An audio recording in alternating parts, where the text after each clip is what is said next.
Welcome to AI Book Highlights. Great to be here. Today we're tackling, well, it's a pretty substantial work.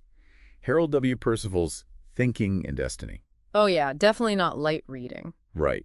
This isn't your typical positive thinking guide.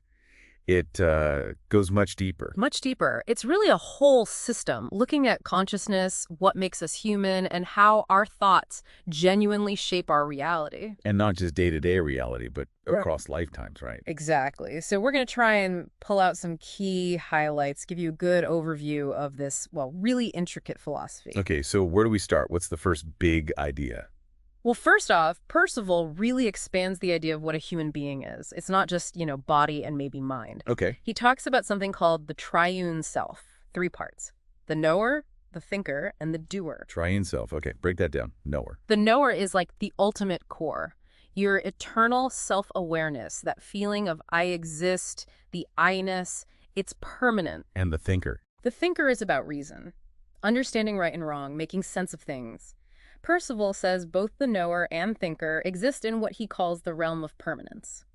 So not really tied to the physical world we experience daily. Right, so they're the sort of eternal background aspects. You could say that. Then there's the doer. Ah, okay. This sounds more like the U.S. we know. Feelings, desires. Exactly. The doer is all about feeling and desire. But here's the twist. Percival says only a part of the doer is actually embodied in a physical life. Only a part. Yeah. And that embodied part, the bit that feels and wants and acts in the world, it gets really caught up in, well, everything. Senses, distractions, the physical noise. So it forgets about the thinker and knower. It often loses conscious connection. Yes, like that connection is there, but it's drowned out by the immediate sensory world. Hard to hear the quiet parts when life is loud, you know? Okay, that's a fascinating way to view the self. So, moving on, the title is Thinking and Destiny. How central is thought in this system? Absolutely central. I mean, it's right there in the title, isn't it? Percival's core idea is that our thoughts actively create our destiny. Right, but not in a simple wish and it appears kind of way. Definitely not. It's much more mechanical, almost. He describes thoughts as having a life cycle. They're generated by the thinker and doer. Okay. They exist in our mental atmosphere, and crucially, they seek exteriorization. They want to become manifest. Manifest is where? As acts we perform, objects we encounter, or events that happen in our lives, every thought is like a seed trying to sprout into reality. Wow. Okay, so if our minds are constantly generating these thought seeds, how do we manage the garden, so to speak? How do we influence our destiny? Percival talks about balancing thoughts. The key is fulfilling our duties and responsibilities willingly and intelligently. Willingly and intelligently. Yeah, doing what needs to be done consciously, but without being overly attached to the specific outcome. Ah, detachment from the results. Exactly. This helps sort of neutralize or balance the thought energy. Now, obviously, people might say, well, life isn't always fair. Bad things happen. Yeah, that's the immediate question, isn't it? And Percival addresses that by framing destiny across multiple existences.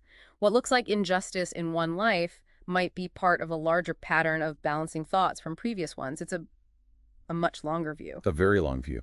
Okay, that leads into another concept you mentioned earlier, the breath form. That sounds intriguing. It's not just about air, is it? No, not at all. The breath form in Percival's system is this. Well, it's a kind of subtle energetic structure.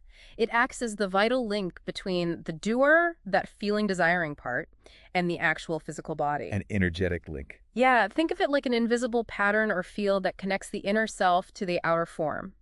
And what's really interesting is that this breath form carries signatures. Signatures, like imprints. Exactly, imprints of our past thinking and feeling, like residual energy patterns. Okay, and what did these signatures do? According to Percival, they attract corresponding elementals, which are like basic nature forces or energies.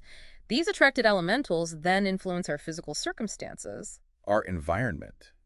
Comfort, lack. Yes, things like general comfort or want, the kinds of situations or adventures we find ourselves in. It's as if the breath form, based on our past thoughts, is subtly drawing certain experiences to us. So our inner state literally shapes our outer world via this breath form. That's the core idea. And it persists after death, too.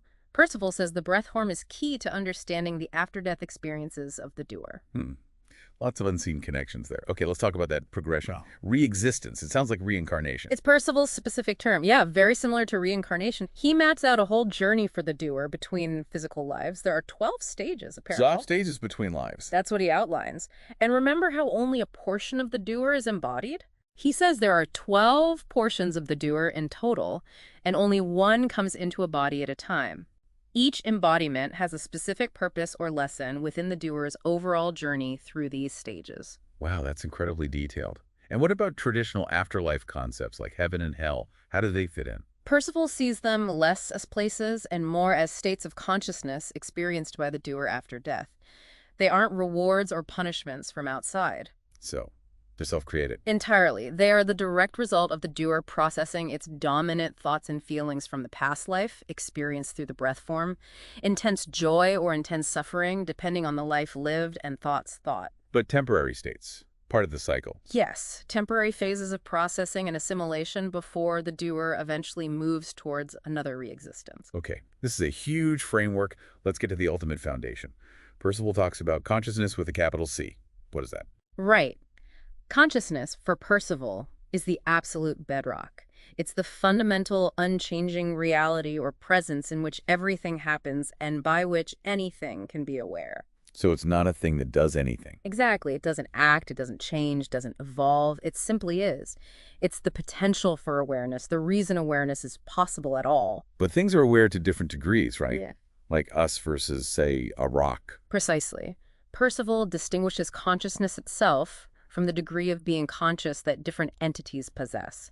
Nature units have a very low degree, while intelligences, like the Triune Self, have a much higher potential. So consciousness is the universal constant, the background. Yes, the ultimate, silent, unchanging witness or ground of all being. It's a pretty profound concept when you really sit with it. Definitely gives you something to think about. Okay, we've covered some really complex ideas. Let's try to boil this down. What are some actionable takeaways for someone listening? Okay, first one. Building directly on the thoughts create destiny idea. Cultivate self-awareness. Really pay attention to your thoughts and feelings. Just notice them more. Yeah, notice what's going on inside. What are your habitual thought patterns? What are your dominant feelings and desires? Understanding that interplay, the doer's activity, is step one if you want to consciously influence your experience. Become aware of the internal landscape. Makes sense. Yeah. What's next? Second takeaway connects to balancing thoughts. Practice willing and intelligent action. Okay, what does that look like practically? It means approaching your tasks, your job, your responsibilities, whatever they are, with focus and intention. Do them well, willingly, but try to let go of needing a specific outcome. The detachment piece again. Exactly. Focus on the quality of your action, your presence in the doing, rather than stressing solely about the result. Percival suggests this helps harmonize your thought energy and lets you participate consciously in destiny's unfolding. Right, focusing on the process, not just the prize. Okay, one more. Third takeaway. Explore the triune self idea through introspection. Just contemplate it. How would you do that? Just consider the possibility. Is there a part of you that feels deeper, more constant than your everyday thoughts and feelings? That's nudging towards the knower and thinker. Like looking for that quieter signal beneath the noise we talked about earlier. Precisely. Becoming conscious of the doer and then potentially sensing the thinker and knower behind it. Percival presents this as a path to real self-knowledge, getting to know all parts of your inner constitution. Awareness, action, introspection. Got it. Those seem like good starting points, yeah. Well, we've certainly given people a lot to chew on. We've really only skimmed the highlights of Harold W. Percival's thinking and destiny. Oh, absolutely. It's incredibly dense. There's so much more detail on cosmology, elementals, the different paths of development. It really offers a unique and very comprehensive map of consciousness and, well, the forces shaping our lives. Definitely one of a kind. So if any of these ideas resonated with you, if you found them intriguing and want to really dive into this fascinating system, We definitely recommend getting the book itself, Thinking and Destiny by Harold W. Percival. yep, and you'll find a link to purchase it right there in the description below. Thanks so much for joining us on AI Book Highlights. Thanks for listening.